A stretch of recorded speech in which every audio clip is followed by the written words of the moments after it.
La pintura del techo tenía un desconchado, justo sobre mi litera. Había estado observando ese desconchado día tras día a lo largo del último mes, hasta llegar a memorizar perfectamente su forma.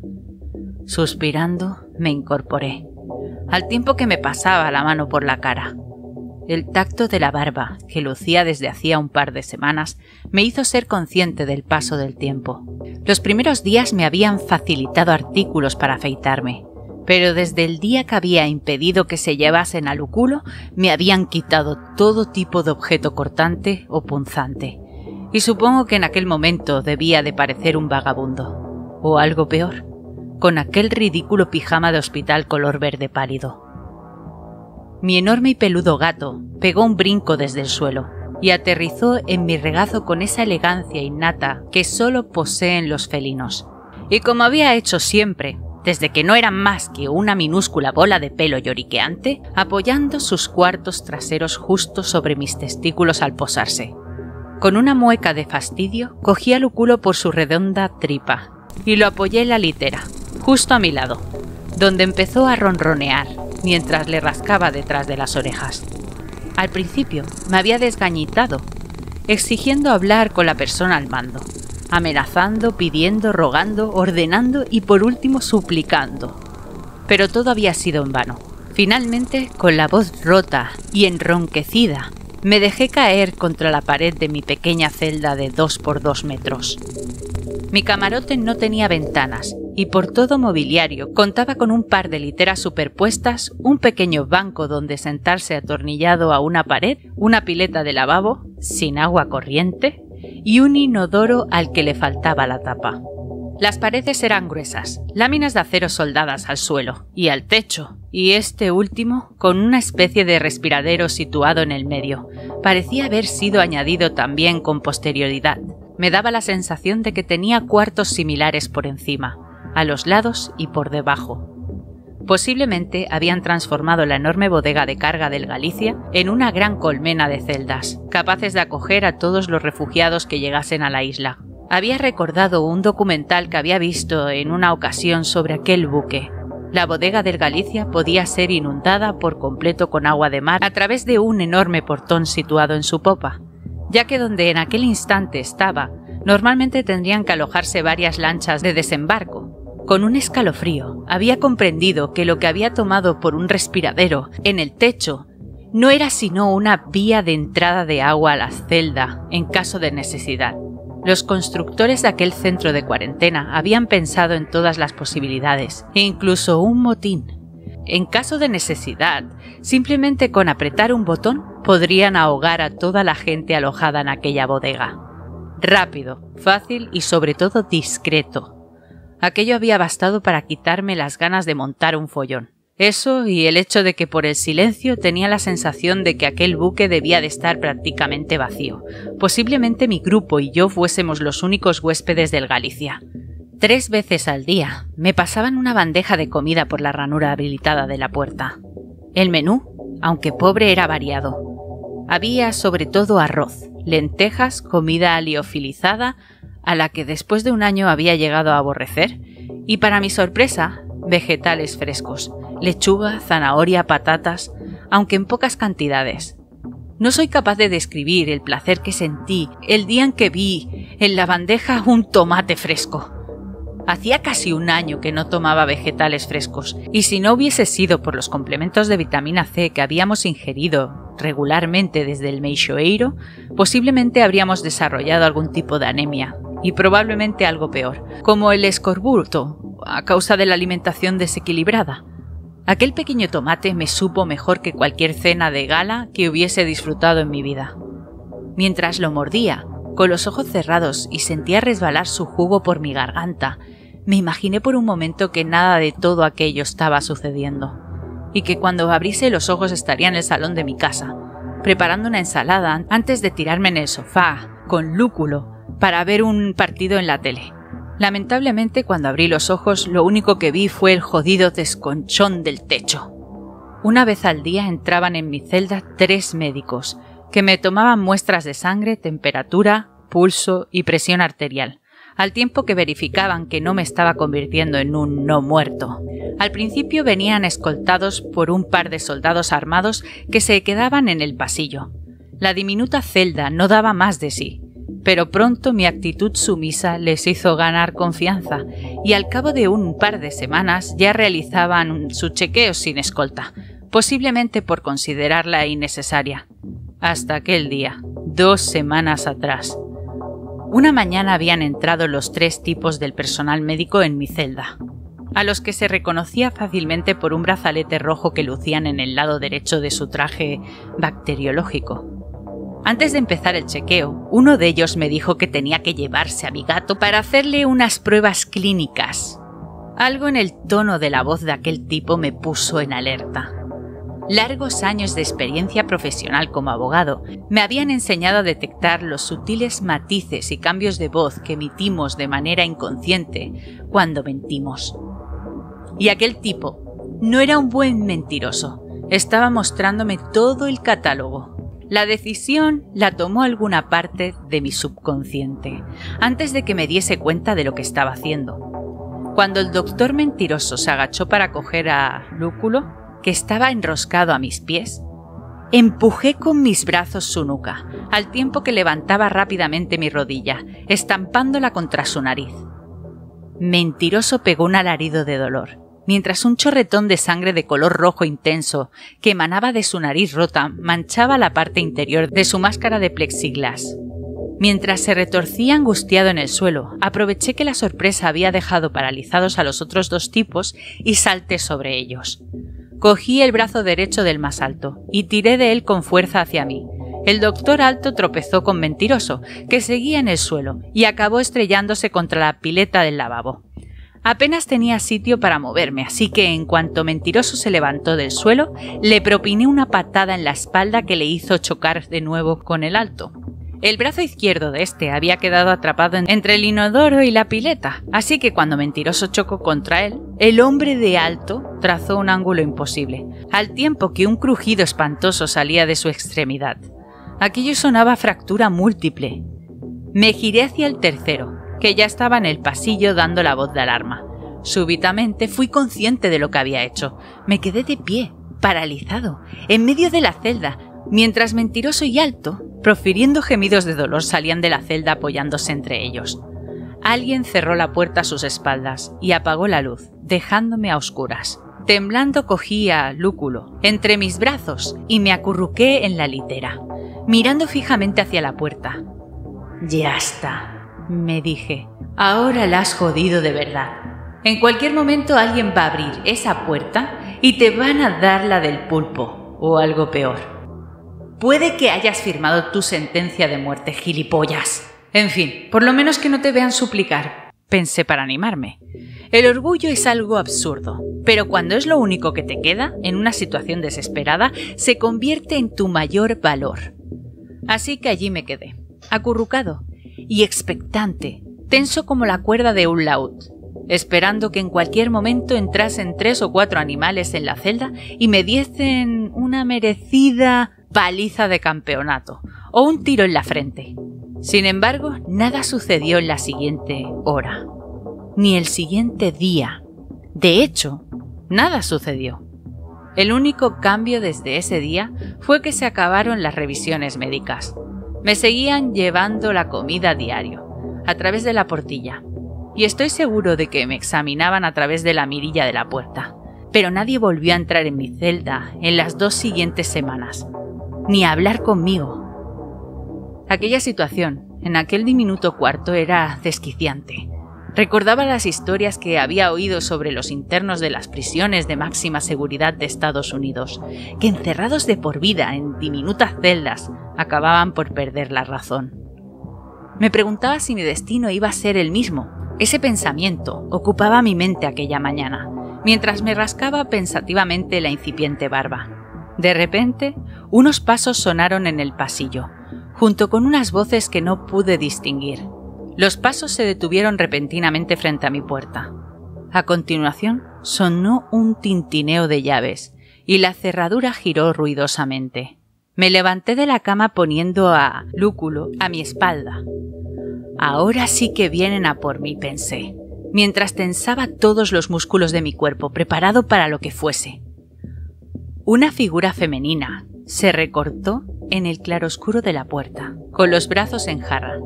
Bizqué, tratando de adaptar mi vista a la luz que entraba por la puerta. La figura dio un paso y entró dentro de la celda, y entonces pude distinguirla perfectamente. Por un instante, ambos nos contemplamos en silencio. De pronto, la mujer habló. «Soy la comandante Alicia Pons, responsable del cuerpo médico». Su voz sonaba firme, pero suave al mismo tiempo. «Ha superado el periodo de cuarentena, no sin algunos problemas». Notaba el sarcasmo que tenía su voz, que enseguida se transformó en un tono mucho más serio. «De hecho, no es usted el único miembro de su grupo que ha sufrido algún incidente. De cualquier forma, déjeme decirle que lo han logrado. Estoy aquí para darles la bienvenida formal al área segura de Tenerife». Salimos al pasillo.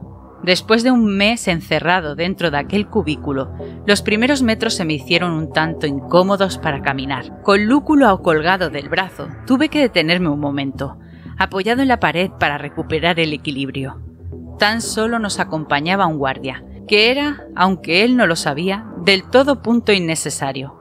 Estaba tan débil que no hubiese podido correr ni 50 metros, y ya no digo escapar del barco o llegar a nado a la costa.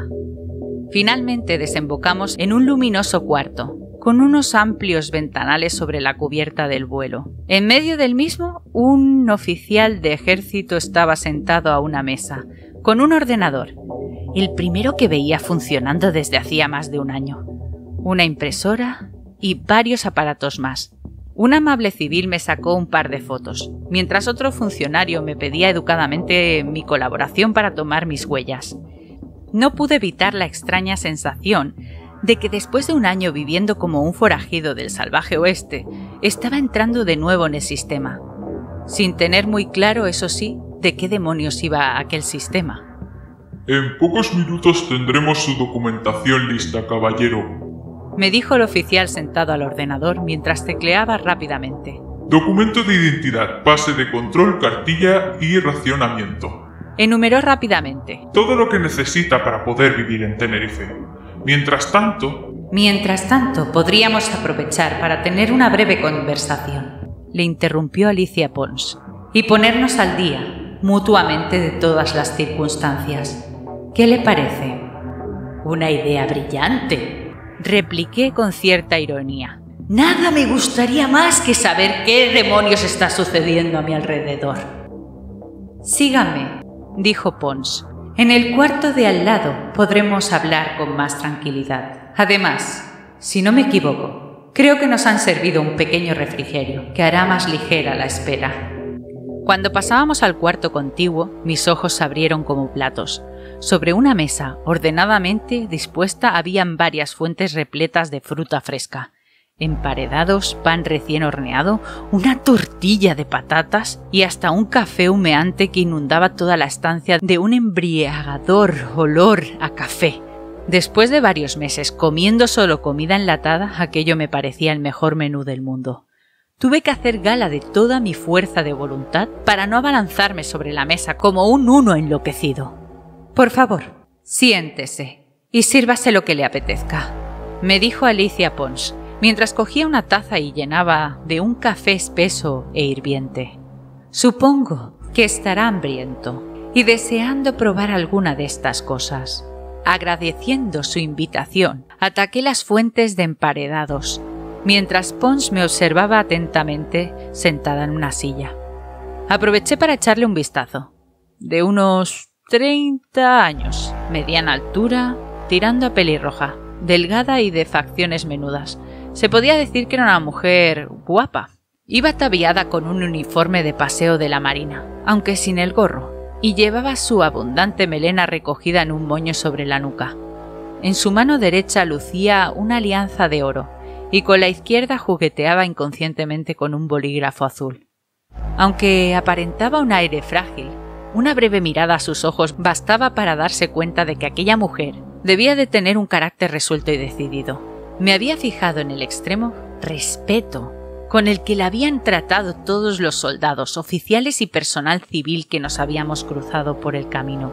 Evidentemente era una persona de peso allí, y lo que es más importante, se sabía hacer respetar. Entonces comenzó a hablar mientras miraba un papel que tenía sobre la mesa. Un médico con fractura de tabique nasal y otro con una fractura abierta en el brazo y luxación de hombro.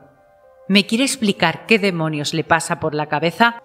Fue un accidente, respondí con la boca medio llena, mientras agarraba otro emparedado. Lo del brazo, quiero decir, lo de la nariz, pues bueno, supongo que no pensé que le iba a dar un tan fuerte. Me callé, un tanto avergonzado, mientras notaba sus penetrantes ojos claros taladrándome.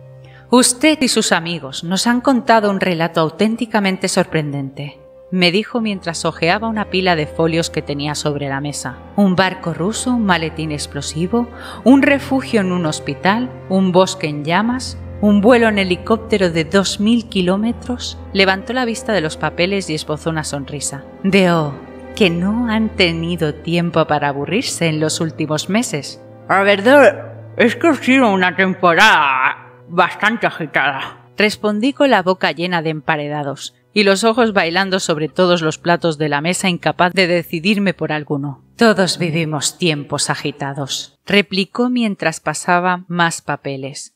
Pude ver en medio de aquella montaña de folios varias fotos mías, de Brit, Lucía, Sor Cecilia e incluso del Lúculo. En una de ellas sacada desde el aire. Se nos veía corriendo apresuradamente por la pista del aeropuerto de Lanzarote, perseguidos por una multitud de no muertos. Casi todo el mundo que vive aquí tiene alguna historia fascinante que contar. Algunas son divertidas. La mayor parte son dramáticas, pero lo suyo supera con creces a la mayoría, créame. Únicamente tratamos de mantenernos con vida, respondí mientras tendía la mano hacia la jarra de café. Como todo el mundo, supongo. Créanme, lo hicieron notablemente bien, replicó la pelirroja. De hecho, son los primeros supervivientes que llegan de la península desde la Operación Juicio y por sus propios medios, lo que tiene aún más mérito. ¿Operación Juicio?, le pregunté algo confuso. La evacuación de los puntos seguros que quedaban en la península. Hace 10 meses. Me miró extrañada. ¿De verdad que no sabe nada de lo que ha sucedido en todo este tiempo? No he comprado muchos periódicos últimamente, teniente Pons, repliqué mientras mordía una jugosa manzana y su zumo me resbalaba por la barbilla. Por donde he estado durante este tiempo no había kioscos abiertos. ¡Capitán! Disculpe. Capitán. Soy la capitana Pons.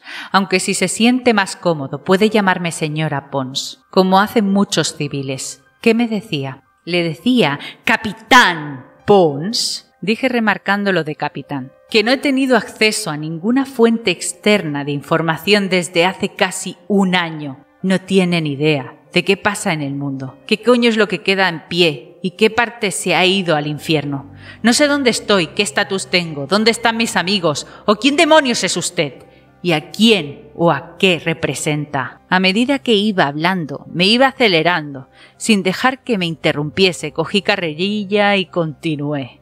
Lo único que sé es que desde hace un año vinimos recorriendo un paisaje salido del infierno y plagado de no muertos, y que cuando finalmente llegamos a un sitio donde no estaban vagando esas cosas nos tratan como criminales y nos meten en prisión por un mes. También sé que ahora estoy sentado delante de usted, que me han tomado las huellas como a un vulgar ratero, y que no es usted teniente, sino capitán, como ha tenido la delicadeza de aclararme hace un instante, mi capitán. Concluí dejando salir de forma brusca toda mi indignación contenida. Así que usted dirá si estoy informado. Alicia Pons se quedó petrificada por un momento, sorprendida por mi repentino estallido. Súbitamente echó la cabeza hacia atrás y soltó una risa incontenible.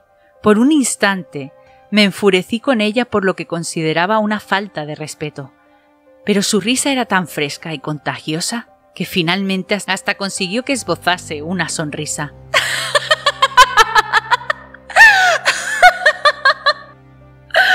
Oh, lo siento de veras, por favor, discúlpeme. me dijo aún con una risa temblorosa en la boca, mientras intentaba recuperar la compostura. Pero es que las circunstancias actuales son tan complicadas que a veces me olvido de lo ridículo y estirado que puede llegar a ser el procedimiento. Comprendo su indignación, añadió, pero por favor, relájese. Somos amigos, créame. Comencemos de nuevo, continuó mientras me tendía la mano por encima de la mesa. Soy la capitana Alicia Pons, pero puede llamarme Alicia, si lo prefiere. Encantado de conocerla, Alicia, respondí visiblemente más relajado. Ahora que ya sabe mi historia, ¿le importaría contarme qué demonios ha pasado en el resto del mundo mientras tanto? Por supuesto, respondió Alicia, pero esta vez con un semblante mucho más serio. Pero le advierto que no es un relato agradable, ni mucho menos. El mundo que usted conocía ha desaparecido y ahora tenemos... Bueno, será mejor que espere a que acabe de contarle todo. Por un instante consideré divertido que en los últimos tiempos mi vida parecía haberse convertido en un ciclo. No hacía muchos meses había mantenido una conversación similar en otro barco y con otro capitán. Conversación que había sido el inicio de un largo camino que me había conducido casi al borde de la muerte. Esperaba que ésta, al menos, me llevase a un final más agradable. Al principio nadie se lo tomó en serio. Comenzó a explicar Alicia, mientras se levantaba a servirse otra taza de café. Durante las primeras semanas, de hecho, ni siquiera existía información fiable al respecto. Putin se dejó llevar por la tradición paranoica rusa del secreto de Estado y decretó un bloqueo total sobre el asunto. Si ustedes veían la televisión, aquellos días recordarán que todos los informativos estaban llenos de nada. Eso era más o menos la misma situación en la que se encontraban todos los gobiernos del mundo. Nadie sabía nada. De hecho, los gobiernos occidentales sabían poco más o menos de lo mismo que la CNN. Tal era el grado de control ruso sobre la información. ¿Cómo es posible eso? Hay satélites y... Los satélites solo son máquinas que sacan fotos. Son los humanos que interpretan esas fotos las que ven en ellas. Para que me entienda. Y para encontrar algo, primero hay que saber qué es lo que se busca. Evidentemente nadie en aquel momento buscaba no muertos en las fotos de satélites, más que nada porque nadie sospechaba de su existencia. Y no se olvide de Daguestán. Se corrigió, un lugar auténticamente remoto. No fluía demasiada información en aquellos momentos. Finalmente, tan solo al cabo de 8 días, el gobierno estadounidense, a través de una fuente de la CIA dentro de Kremlin, tuvo un informe completo de la situación. ¿8 días? La situación aún tardó mucho más tiempo en volverse incontrolable. ¿Por qué no hicieron nada mientras tanto? Porque no se creyeron el informe. Así de sencillo. Dio un trago a su café y miró pensativa al fondo de la taza. Después del patinazo del 11S y lo de las inexistentes armas de destrucción masiva de Irak, la veracidad de los informes de inteligencia de la CIA estaba en entredicho. Así que cuando alguien puso sobre la mesa un informe en el que se hablaba de muertos que se levantaban de sus tumbas y atacaban a los vivos, como en una mala película de serie B, nadie se lo tomó muy en serio. Se perdieron unas semanas que fueron vitales. Sin embargo, los americanos sabían que algo se estaba cociendo allí. Continuó. Algo que no era ni el ébola, ni el virus Marburgo, ni el virus del Nilo, ni ninguna de las 10 excusas distintas que dieron los rusos a lo largo de esa primera semana. Y además, ese algo, que sin duda era biológico, era lo suficientemente espantoso como para tener al Kremlin asustado de verdad. Tanto que al final hasta permitieron que una misión de la OMS y del CDC viajaran a Daguestán.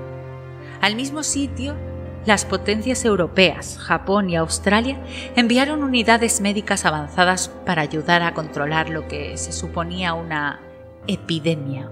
Lo recuerdo perfectamente, le interrumpí. Los batallones médicos del ejército que iban a colaborar con los rusos para controlar la situación,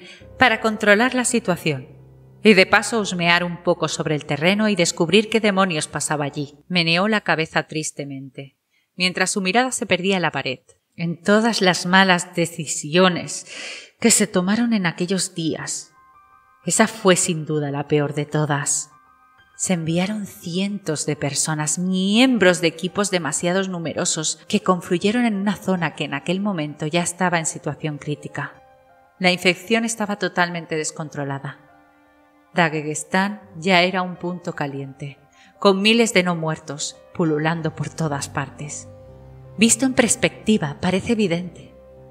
Pero en aquel momento no sabíamos apenas nada de todo lo que hemos ido enterándonos después. Alicia Pons guardó silencio por un instante, mientras jugueteaba inconscientemente con los papeles de mi expediente, ordenadamente apilados delante de ella. Tras un instante, continuó su relato. 3 o 4 días después de llegar, la verdadera situación se hizo evidente para todo el mundo. Los equipos médicos se dieron cuenta enseguida de que lo que realmente hacía falta en Daguestán era una unidad de combate y no sanitaria para poder acabar con aquellas alimañas.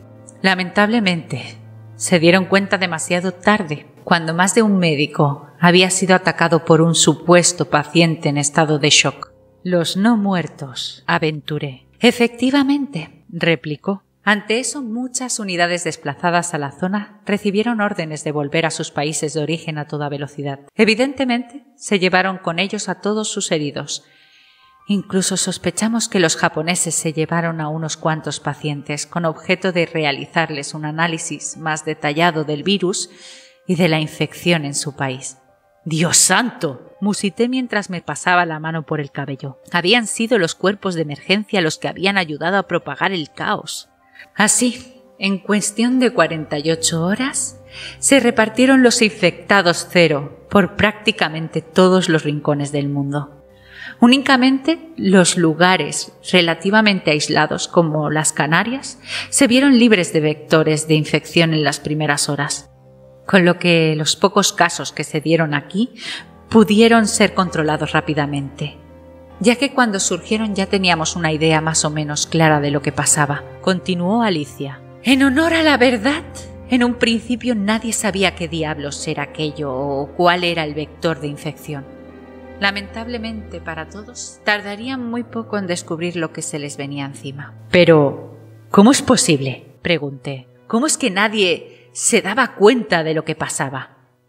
Quiero decir, para cualquiera es evidente la relación causa-efecto entre ser mordido por un no muerto y transformarse en uno de ellos. ¿Cómo fueron entonces tan insensatos como para llevarse gente infectada a Europa, Asia y América? Por lo que decía antes, replicó, nadie en su sano juicio se creía aquella extraña historia de muertos que retornaban a la vida. Era demasiado absurda para ser auténtica, al igual que otras media docena de teorías disparadas que circulaban en aquellos días. Lo único que diferenciaba esta teoría de las otras es que esta resultó ser la verdadera. Pero nadie lo sabía en aquel momento. Calló por un segundo y de repente levantó la vista. Déjeme mostrarle algo. Apoyando la taza de café, comenzó a rebuscar en una carpeta negra que tenía a la derecha. Tras revolver unos segundos sacó unos papeles y los puso delante de mí. Eran unas fotos tomadas a través de microscopio, ampliadas varios miles de veces. La primera era un cultivo de células con un aspecto extraño. Las paredes celulares tenían docenas de pequeñas grietas con forma de volcán salpicando toda su superficie. Parte del material celular parecía haber sido proyectado a través de las grietas y estaba desparramado de cualquier manera, mientras otras zonas parecían ennegrecidas, como si un minúsculo e imaginario soplete las hubiera achicharrado. Pasando aquella hoja, me enseñó otra fotografía, esta vez más amplia. Era el interior de una de aquellas células, plagada de pequeños puntitos en su interior. Parte de los puntitos se habían proyectado a través de una de las grietas abiertas en la capa celular, impregnando otras células de cultivo. La última foto era la más ampliada. En aquella se veía una especie de pequeño tubo alargado, de aspecto inocente, que se curvaba a medida que llegaba a un extremo. Recordaba vagamente a un cayado de pastor. Permítame que le presente a TSJ Daguestán, dijo simplemente. Con un movimiento de muñeca dejó caer la foto, que fue revolteando hasta quedar en el centro de la mesa. Mi mirada se quedó clavada sobre aquel palito de aspecto inofensivo. Parecía increíble que aquel pequeño bastardo fuese el responsable de que la raza humana se encontrase al borde de la extinción. A partir de la segunda semana fue cuando las cosas comenzaron a ponerse realmente interesantes. Continuó hablando Alicia. Pero antes de seguir, permítame servirle otra taza de café. Queda mucho por contar. La militar se sirvió pausadamente una generosa taza. Observé que lo bebía solo, sin añadirle ni leche ni azúcar. Al cabo de 2 semanas, la situación ya era de absoluto descontrol. Sorbió un trago, puso una mueca de desagrado y, tras pensárselo mejor, le añadió media cucharilla de azúcar. A partir de ese instante, la información se vuelve errática y fragmentaria. En el mejor de los casos, o directamente desaparece. Muchos países decretaron el cierre de sus fronteras, pero aunque nadie lo sabía, eso ya era inútil a esas alturas. Levantó la mirada hacia mí. Fue como cerrar las puertas del castillo una vez que el enemigo está dentro. No hay estimaciones que sean fiables al 100%, pero creemos que transcurridas las primeras 72 horas, desde el retorno de los equipos médicos de ayuda de Daguestán, el virus ya estaba fuera de control. Pero, ¿cómo es posible?, pregunté.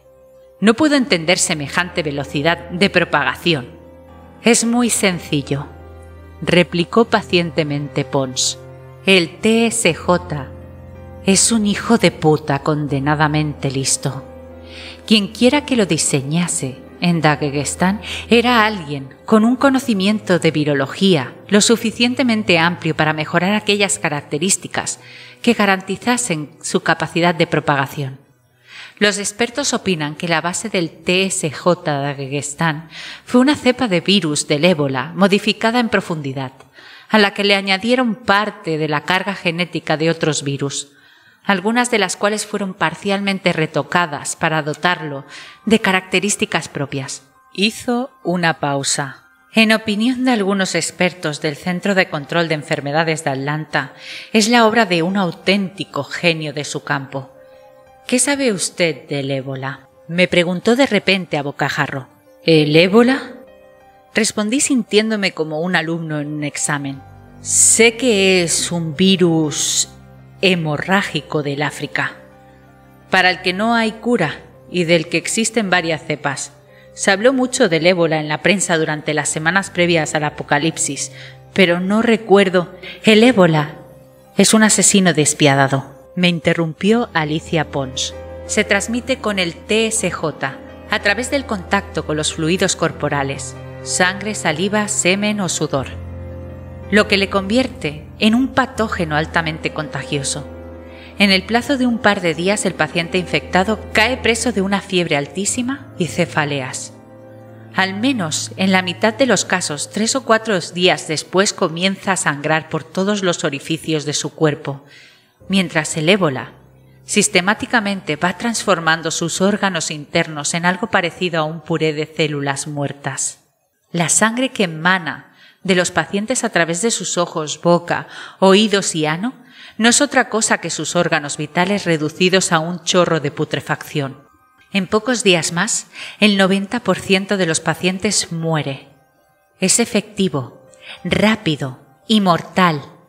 ¡Joder!, susurré por lo bajo impresionado. Pero precisamente su enorme efectividad es su mayor debilidad, continuó la militar pelirroja imperterrida. El ébola es tan letal y tan rápido que no permite a su huésped desplazarse una larga distancia antes de caer gravemente enfermo de la fiebre hemorrágica.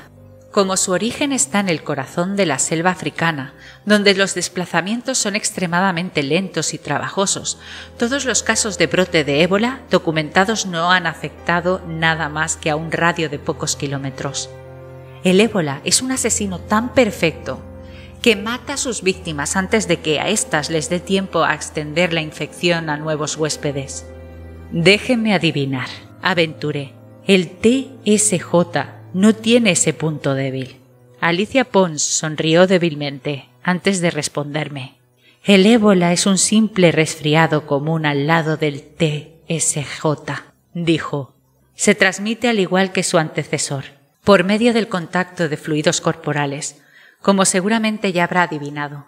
Saliva, sangre, son caldos de cultivo perfectos. Una vez en el organismo infectado, comienza a replicarse rápidamente, instalándose principalmente en los órganos internos, a los que comienza a devorar por dentro, como el ébola. A partir de ese momento el huésped está condenado. En el plazo de 5 días, aunque él o ella no lo sepan, estarán muertos y convertidos en algo mucho peor. Porque es entonces cuando el pequeño TSJ demuestra todo su potencial y maldad. El TSJ, a diferencia del resto de los virus, no se conforma con desaparecer cuando su huésped fallece a causa de su trabajo. Por un procedimiento que aún estamos tratando de comprender y que no puedo explicarle, el TSJ consigue mantener el cuerpo fallecido del huésped en un estado de animación suspendida, en el cual, súbitamente, estalló en una carcajada amarga, que terminó de manera algo brusca al observar mi cara sorprendida. Pero, ¿qué le estoy contando? Lo que pasa a continuación usted lo sabe perfectamente. Ya lo creo, objeté. Pero aún así, yo he visto cómo un infectado se levanta convertido en un no muerto, en cuestión de horas, sin necesidad de esperar 5 días. La imagen de Shafiq, el marinero pakistaní del Zaren Kibish, agonizante en la tienda abandonada de Vigo, volvió con fuerza a mi mente. Eso es porque había fallecido por otras causas, replicó tajante Pons. La mayoría de los no muertos llegaron a su estado actual en cuestión de poco tiempo. Calculamos que se tarda entre 3 y 20 minutos desde que una persona infectada fallece hasta que se levanta convertida en un no muerto. Entonces, al menos el 50% de las personas atacadas por un no muerto fallecen en el acto, o en el plazo de la hora siguiente a causa de las heridas infligidas por su agresor. Entonces, en los siguientes 20 minutos, como máximo se levanta a su vez convertido en no muerto, y el ciclo diabólico continúa. Remató la frase con un tono ominoso. El problema surge con aquellos que tan solo sufren un rasguño de un infectado en Daguestán, o que simplemente pusieron en contacto sus fluidos corporales con los de un infectado, alguien salpicado por sangre, por saliva, por miles de cosas distintas. Esas personas se fueron a sus casas, horrorizadas seguramente por lo que habían visto, pero totalmente inconscientes de que ya llevaban con ellos la sentencia para toda la humanidad. Esas personas, cuando llegaron a sus casas, besaron a sus maridos, esposas, hijos, compartieron un vaso con sus amigos en una cervecería, extendiendo la enfermedad. Así, cuando empezaron a aflorar los casos, no hubo un solo paciente cero, fueron miles, simultáneamente, repartidos por todo el mundo. La pandemia ya se había producido prácticamente antes de que nadie se hubiese dado cuenta.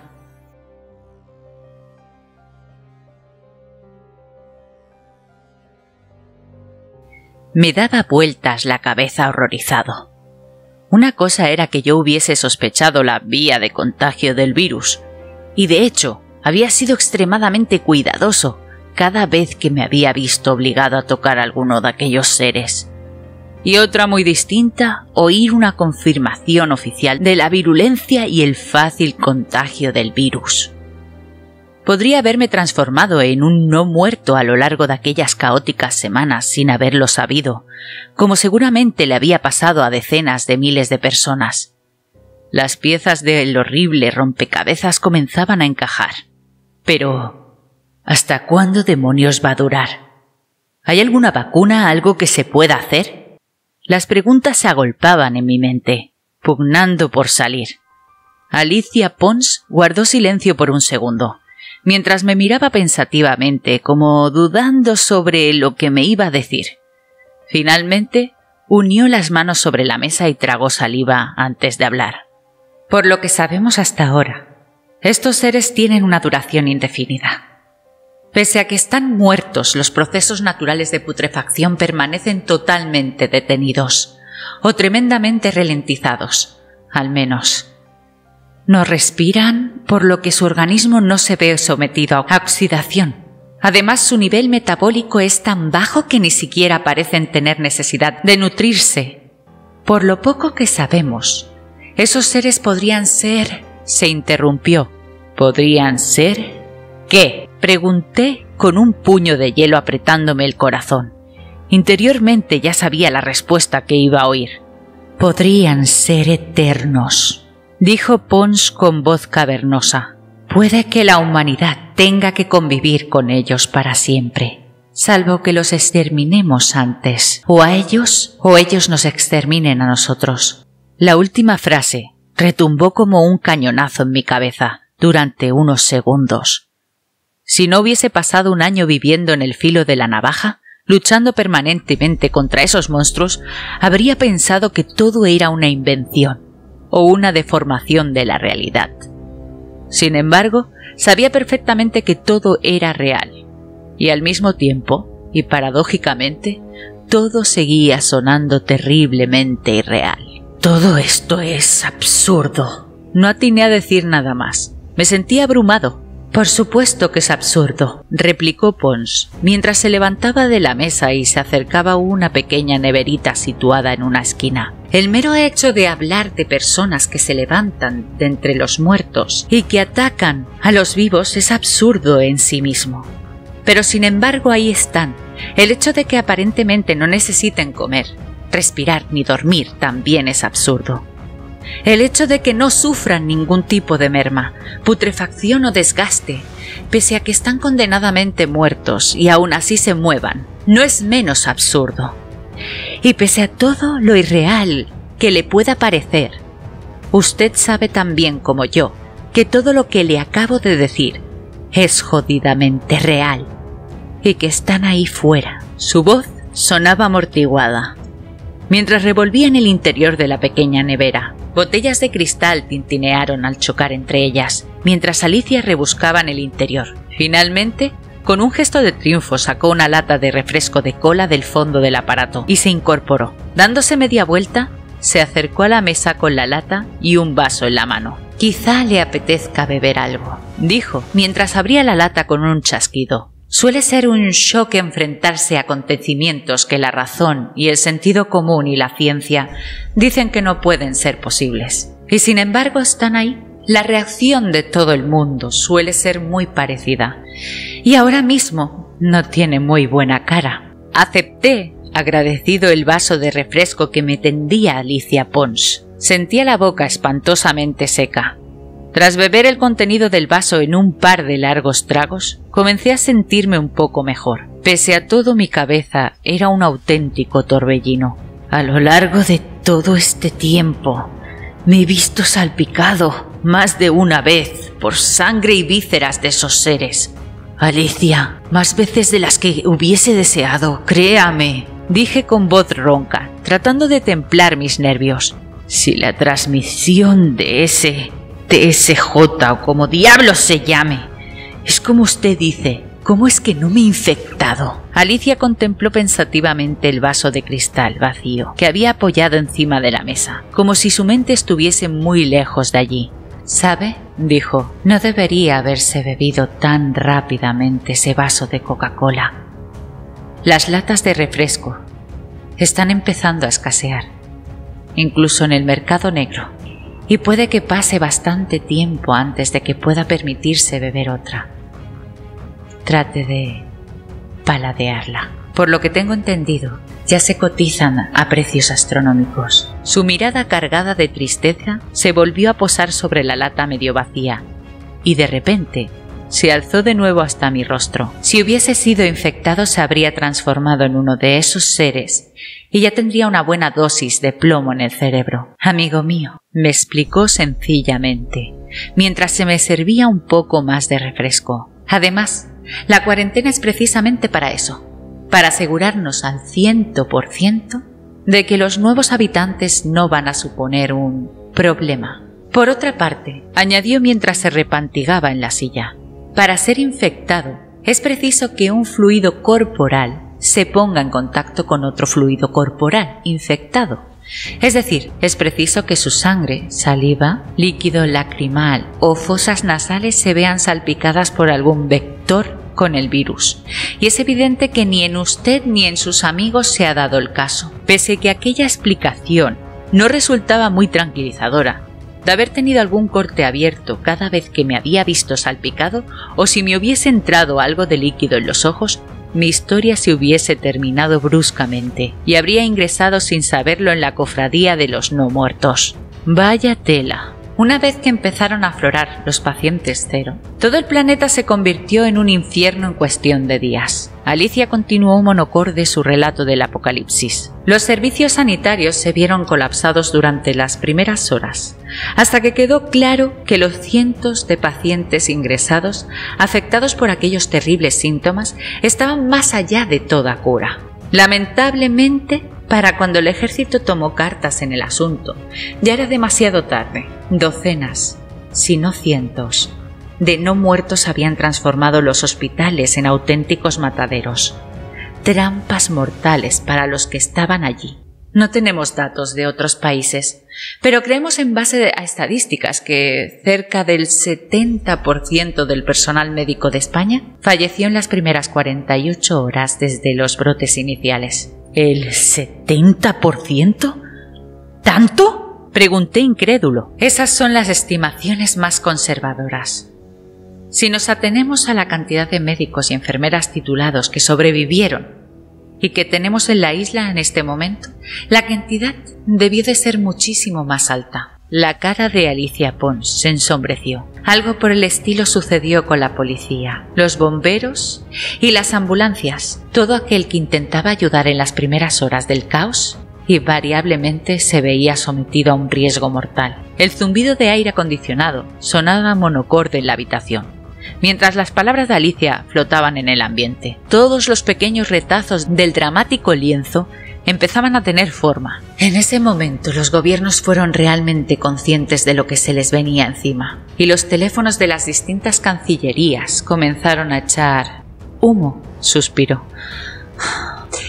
Incluso hubo una reunión de jefes del gobierno de la Unión Europea para abordar el asunto. Lo recuerdo, sus caras eran un auténtico poema al salir, porque entonces se asustaron de verdad.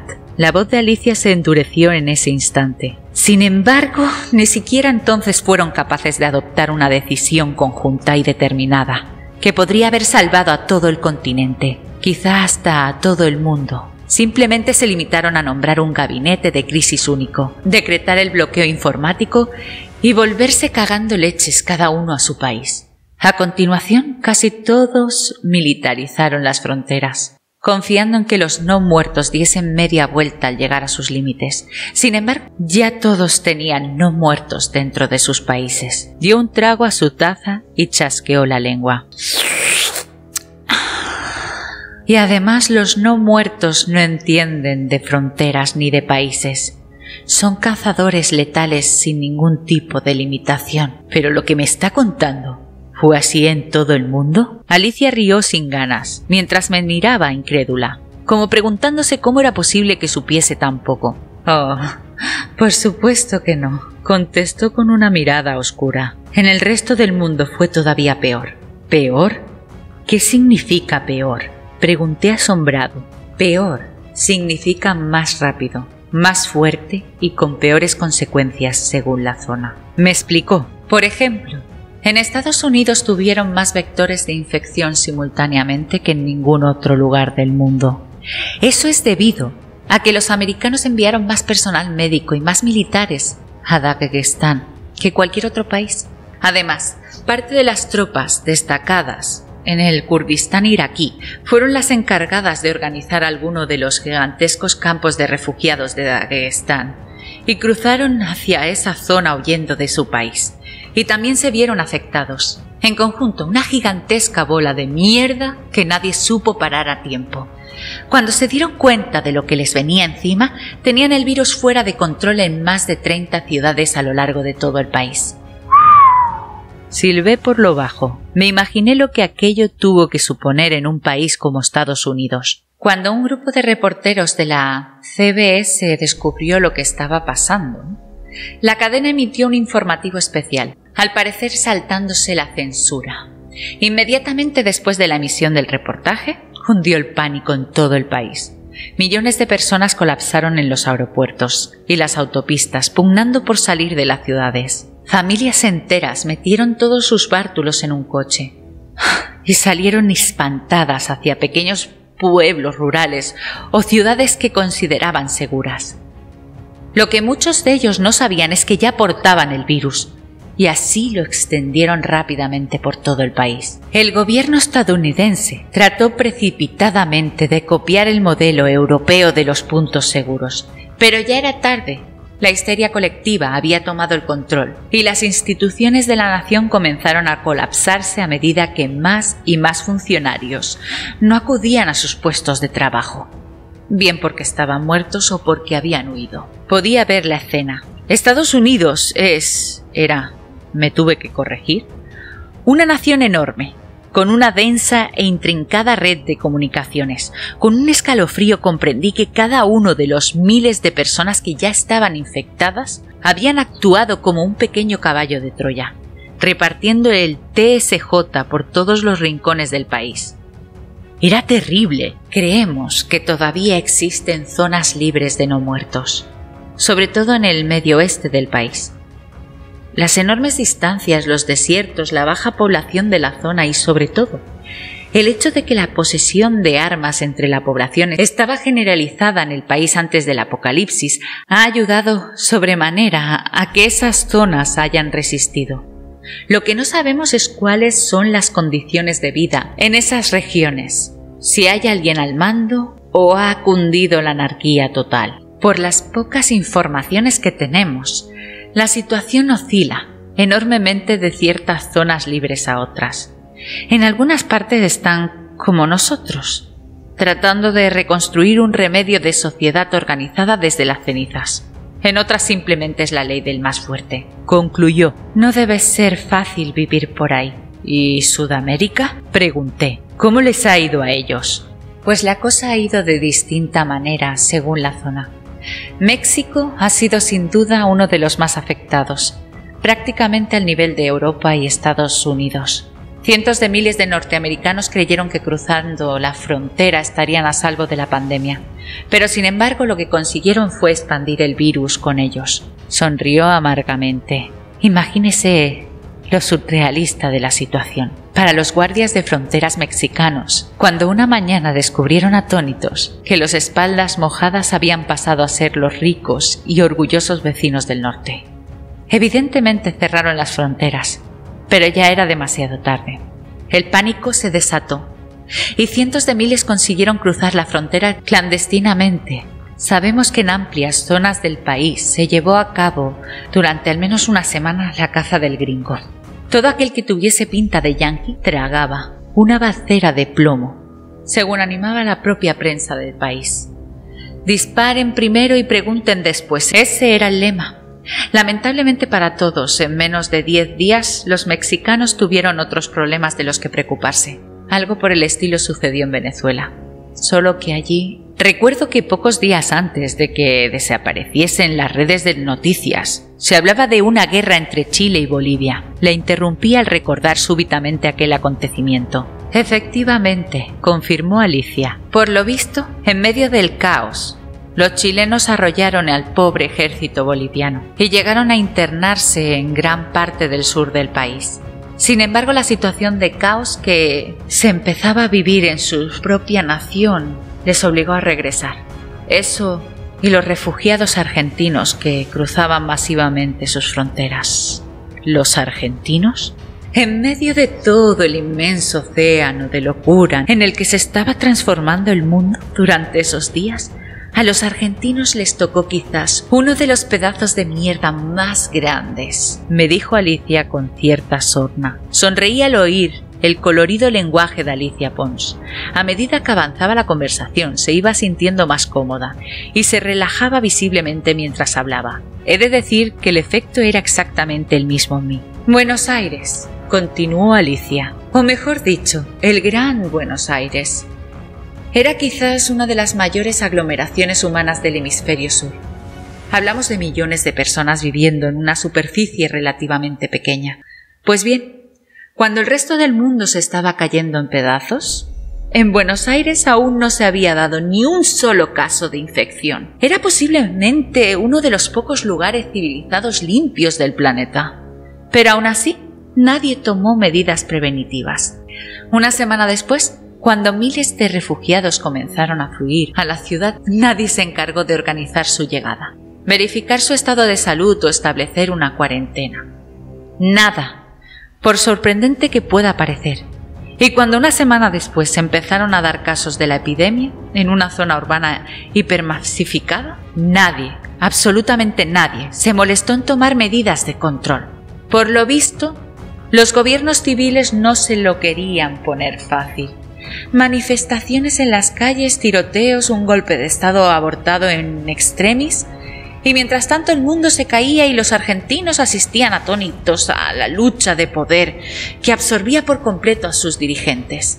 Finalmente, alguien se asustó de verdad, demasiado tarde. El gobierno en pleno arrambló con todo el dinero que pudo agarrar y salieron en avión en dirección desconocida. Alicia sacó un paquete de cigarrillos del bolsillo y me tendió uno. Lo cogí en silencio y acepté el fuego de su encendedor. Curiosamente no encendió otro cigarrillo para ella, sino que simplemente se metió el paquete de nuevo en el bolsillo. Absorto, contemplé cómo jugueteaba con el encendedor mientras seguía hablando. No sé dónde se metieron esos irresponsables políticos, pero espero que alguno de esos podridos de ahí fuera haya dado cuenta de todos y cada uno de ellos. Suspiró meneando la cabeza. 2 semanas después de esto, la central nuclear de Embalse, cercana a la ciudad de Argentina de Córdoba, voló por los aires, proyectando una nube radiactiva sobre todo el norte del país. Ningún responsable ordenó la paralización de la central. Nadie tomó ninguna medida para evitar que el sistema fallase a medida que los operarios desaparecieran. En un ejército de negligencia brutal, todos los responsables ministeriales se lavaron las manos durante esos días. Suponemos que la central siguió funcionando sin personal durante un tiempo, hasta que el uranio se desestabilizó por falta de mantenimiento y provocó una reacción en cadena que terminó en explosión nuclear. El resultado ha sido que todo el norte de Argentina y el sur de Brasil son ahora un páramo radiactivo donde la vida es imposible, excepto para los no muertos, claro. Aunque eso es un poco absurdo porque ellos ya están muertos, ¿verdad? Preguntó retórica, con cara de fastidio. Pero, no era capaz de hablar.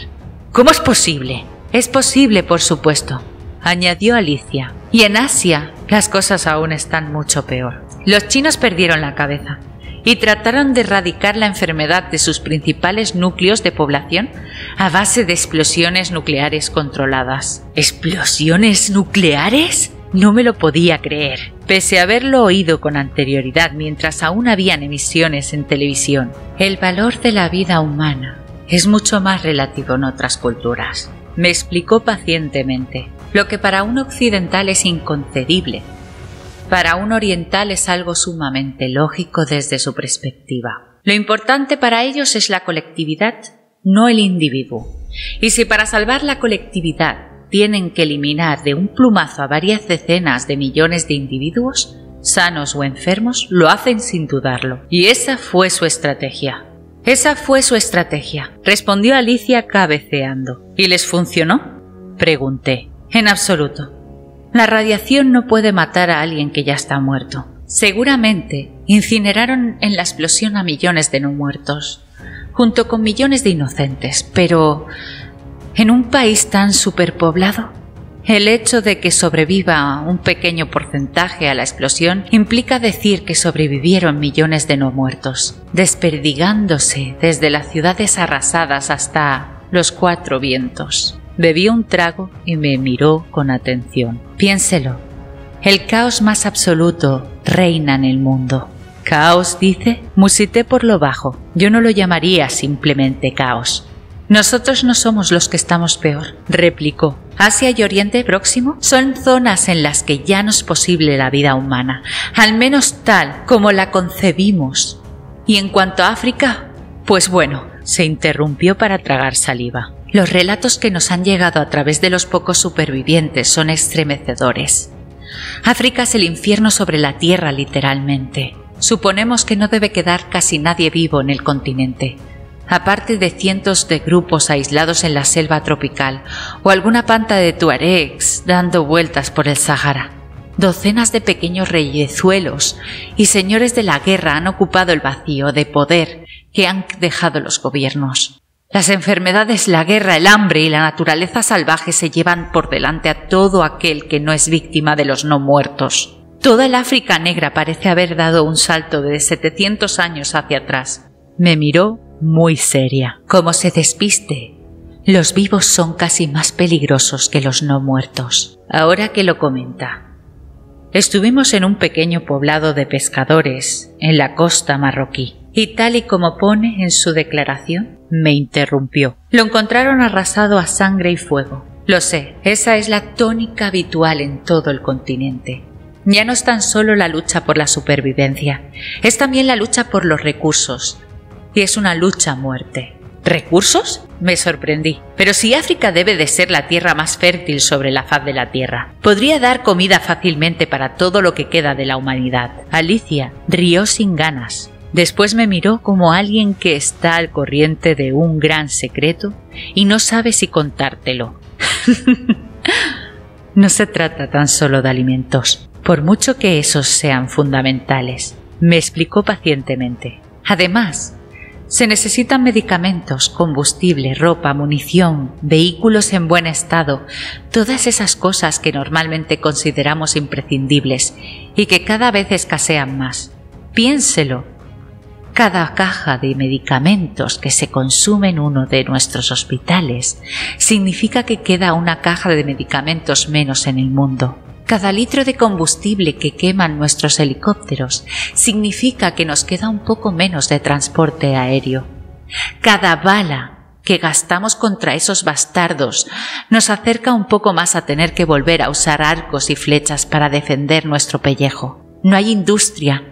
No hay mercado internacional, no hay tecnología, no hay un petrolero llegando a puerto cargado de combustible cada día. ¿Le parece que en estos momentos el mundo es una ruina? Preguntó, retadora. Espere tan solo un par de años y añorará esta época como los viejos buenos tiempos. Galopamos descontroladamente hacia una nueva Edad Media y mucho me temo que mientras esos seres sigan ahí fuera, nadie puede hacer nada para impedirlo.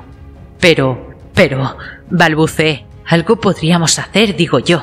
Si tiene alguna idea brillante que no se le haya ocurrido a ninguno de los nuestros, le reto que la ponga sobre la mesa ahora mismo, respondió entre burlona y seria. Le garantizo que eso le convertiría en el personaje más popular de las islas. Pero yo suponía que en las islas la civilización seguía funcionando. Se suponía que esto era el auténtico punto seguro, donde todos podríamos continuar nuestras vidas. Protesté, empezando a entender, sin embargo, la verdadera naturaleza de la situación.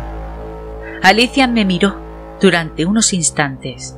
A continuación, se levantó y me invitó a seguirla. «Venga conmigo», dijo, «quiero mostrarle algo».